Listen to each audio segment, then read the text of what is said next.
Law Insight Law, protecting your rights with integrity. LLB final ইয়ারের সাক্ষ্য আইনের যে সংক্ষিপ্ত সাজেশন অনুযায়ী যে প্রশ্ন উত্তরগুলো দেওয়া হচ্ছিল তার তৃতীয় ক্লাস, আজকে তৃতীয় ক্লাসের ৫ম নাম্বার প্রশ্নটা হচ্ছে প্রমাণের ভার কি, মামলার প্রমাণের দায়িত্ব এবং সাক্ষ্য উপস্থাপনার দায়িত্বের মধ্যে পার্থক্য দেখাও, প্রমাণের ভার সম্পর্কিত সাধারণ নিয়মাবলী বর্ণনা করো, অনুমান করতে পারি, অনুমান করবে, চূড়ান্ত প্রমাণ উদাহরণ সহ ব্যাখ্যা করো, মামলার প্রমাণের দায়িত্ব কার উপর বর্তায়, কখন অভিযুক্ত ব্যক্তির উপর প্রমাণের দায়িত্ব অর্পিত হয়, গ নাম্বার বৈধ সন্তানের চূড়ান্ত প্রমাণ করো। প্রমাণের ভার, প্রমাণের ভার বলতে বোঝায় মামলার কোনো পক্ষকে তার দাবি বা অভিযোগ প্রমাণ করার দায়িত্ব রয়েছে এবং আদালত সেই প্রমাণের ভিত্তিতে সিদ্ধান্ত নেয়। যিনি কিছু দাবি করেন তিনি তার সত্যতা প্রমাণ করতে বাধ্য। এটি মূলত দেওয়ানি বা ফৌজদারি মামলায় আদালতের ন্যায্যতা নিশ্চিত করার জন্য গুরুত্বপূর্ণ। মামলার প্রমাণের দায়িত্ব এবং সাক্ষ্য উপস্থাপনের দায়িত্বের মধ্যে পার্থক্য বিস্তারিতভাবে আলোচনা করা হলো।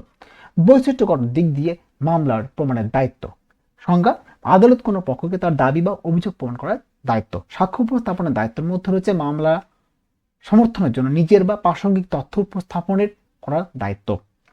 এটা আদালতে উপস্থাপন করতে হবে। মূল লক্ষ্য আদালতকে বোঝানো যে দাবি বা অভিযোগ সত্য কিনা, আদালতকে প্রয়োজনীয় তথ্য প্রমাণ সরবরাহ করা। প্রয়োগের ক্ষেত্রে দেওয়ানি ও ফৌজদারি উভয় মামলার প্রযোজ্য। প্রায়শই দেওয়ানি মামলা বা ফৌজদারি মামলায় প্রসিকিউশনের ক্ষেত্রে দেওয়ানি সম্ভাব্যতা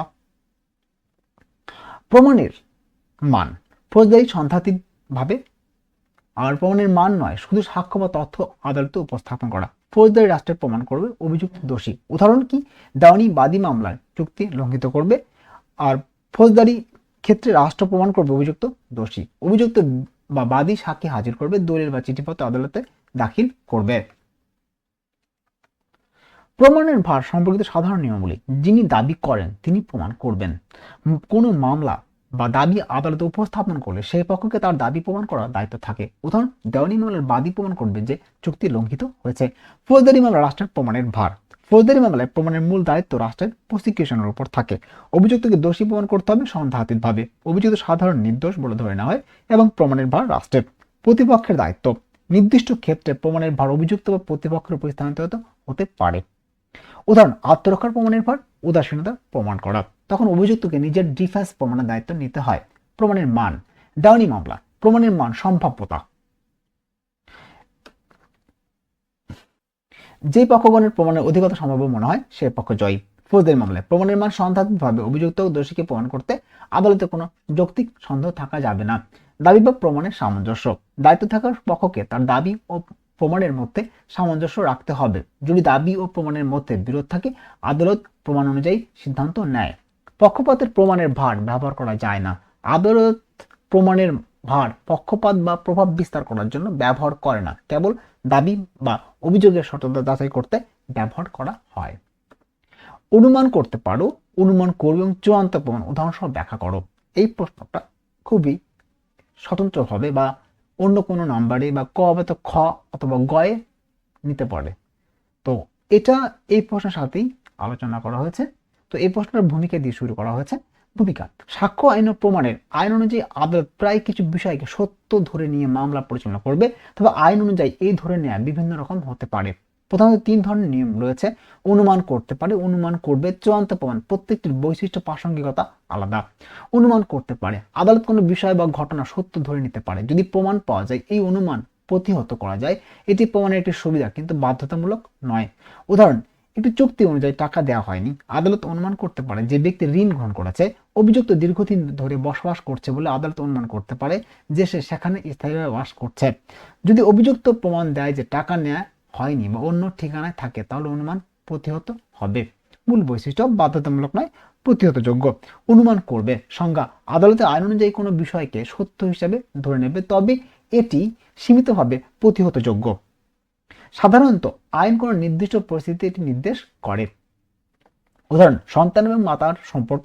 সন্তানের জন্ম যদি বৈধভাবে নিবন্ধিত হয় আদালত অনুমান করবে যে মা ওই সন্তানের প্রকৃত মা।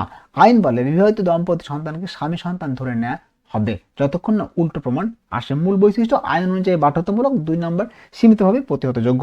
চূড়ান্ত প্রমাণ সংজ্ঞা: আদালত আইন দ্বারা নির্ধারিত কোনো বিষয়কে সত্য হিসাবে গ্রহণ করবে এবং তা প্রতিরোধ বা খণ্ডন করা যাবে না, এটি চূড়ান্ত বা অপরিবর্তনীয় প্রমাণ। উদাহরণ, সরকারি জন্ম নিবন্ধন সনদ, সরকারি নির্ধারিত মৃত্যু সনদ। কেউ প্রমাণ দিতে পারবে না যে জন্ম বা মৃত্যু তারিখ ভিন্ন। মূল বৈশিষ্ট্য: প্রমাণ অপ্রতিরোধযোগ্য।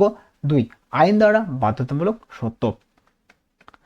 খ নম্বর, মামলার প্রমাণের দায়িত্ব কার উপর বর্তায় হয়? কখন অভিযুক্ত ব্যক্তির উপর প্রমাণের দায়িত্ব অর্পিত হয়? মামলার প্রমাণের দায়িত্ব সংজ্ঞা: মামলার প্রমাণের দায়িত্ব বলতে বোঝায় মামলার কোনো পক্ষকে তার দাবি বা অভিযোগ প্রমাণ করার দায়িত্ব থাকা, যাতে আদালত তার দাবিকে গ্রহণ করতে পারে। নিয়মাবলী: দেওয়ানি মামলার ক্ষেত্রে মামলার বাদীর উপর প্রমাণের দায়িত্ব থাকে, অর্থাৎ যিনি মামলা করেছেন তিনি আদালতকে দেখাতে হবে যে দাবি সত্য। উদাহরণ, চুক্তি লঙ্ঘনের মামলা বাদীকে প্রমাণ করতে হবে যে চুক্তি হয়েছে এবং তা লঙ্ঘিত হয়েছে। ফৌজদারি মামলার ক্ষেত্রে মামলার মূল প্রমাণের দায়িত্ব রাষ্ট্রের প্রসিকিউশনের উপর থাকে, অভিযুক্তকে দোষী প্রমাণ করার দায়িত্ব রাষ্ট্রের। প্রমাণের মান: সন্দেহাতীতভাবে অভিযুক্তকে স্বাভাবিকভাবে নির্দোষ ধরা হয়। কখন অভিযুক্তের উপর প্রমাণের দায়িত্ব অর্পিত হয়? অভিযুক্ত সাধারণ নির্দেশ ধরা হয়, কিন্তু কিছু নির্দিষ্ট পরিস্থিতিতে আদালত অভিযুক্তের উপর সীমিত প্রমাণের ভার চাপিয়ে দিতে পারে। আত্মরক্ষা: যদি অভিযুক্ত দাবি করে যে সে আক্রমণ থেকে নিজের বা অন্যের আত্মরক্ষা করেছে, তাকে প্রমাণ করতে হবে যে তার কার্যকলাপ স্বাভাবিকভাবে আত্মরক্ষার মধ্যে ছিল। উদাসীন অভিযুক্ত প্রমাণ করতে পারে যে সে অপরাধ সংঘটিত হলে উপস্থিত ছিল না, অর্থাৎ উদাহরণ, হত্যার অভিযোগ, অভিযুক্ত প্রমাণ দিতে পারে যে সে অন্য জায়গা ছিল। বিশেষ ডিফেন্স: মানসিক অক্ষমতা, শিশু, অপ্রাপ্তবয়স্কের অপরাধ, চাপ বা প্রলোভন ইত্যাদি অভিযুক্তকে এই ধরনের ডিফেন্স প্রমাণ করার দায়িত্ব থাকে। বৈধ সন্তানের চূড়ান্ত প্রমাণ কি? বৈধ সন্তানের চূড়ান্ত প্রমাণ কি? বৈধ সন্তানের চূড়ান্ত প্রমাণ কি? সংজ্ঞা ও ধারণা: বৈধ সন্তান বলতে বোঝায় যে সন্তান বৈধভাবে বিবাহিত দম্পতির অন্তঃগর্ভে জন্মগ্রহণ করেছে। চূড়ান্ত প্রমাণ বলতে বোঝায় আইন অনুযায়ী এমন প্রমাণ যা আদালতে অবশ্যই গ্রহণ করবে এবং তা প্রতিহত বা খণ্ডন করা যাবে না।